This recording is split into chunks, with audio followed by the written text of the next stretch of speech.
மச்சான் எப்படி இருக்கீங்க? நல்லா இருக்க மச்சான். என்னடா குரூப்ல 40 பேர் இருக்காங்க, குரூப் கால் போட்டா 4 பேர் தான் வரானுங்க. அதுல அந்த பீரிங்கி பாரு தின்னுனே இருக்கான் பாரு. டேய் டேய், அவனை பத்தி தான் தெரியாதா? எப்ப பார்த்தாலும் தின்னுனே இருப்பான். மச்சான் போன வாரம் இன்னும் தேட்டர்ல பார்த்து மச்சான். மழை எப்ப நேரம் தான் பார்த்துச்சு. என்னங்க உங்க ஃப்ரெண்ட் ஒருத்தர் பயங்கரமா இருப்பார்ல, அவரே உட்காந்துருக்கா இருக்காச்சு. போய் பார்த்தா கால் மேல கால் போட்டு பாத்துக்கிறான் மச்சான். படம் த்ரில்லர் படம். என்னதான் பார்த்தா லாஜி பாப்கார்ன் வாங்கியிருக்காரு தலைவரு.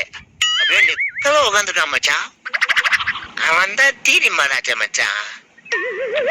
ஆட்சி மண்ணா ஏழ்ம மாறா பாரு. திட்டுறது கூட பாரு, வாயில வச்சுனே திட்டுறான் பாரு. இவனை பத்தி தெரியாது உனக்கு? ஸ்கூல்ல கூட சாப்பாடு கொண்டு வருவான். சாப்பிட்டுட்டு அதுக்கப்புறம் நம்ம கூட உட்காந்து சத்துணவு வாங்கி சாப்பிடுவோம்.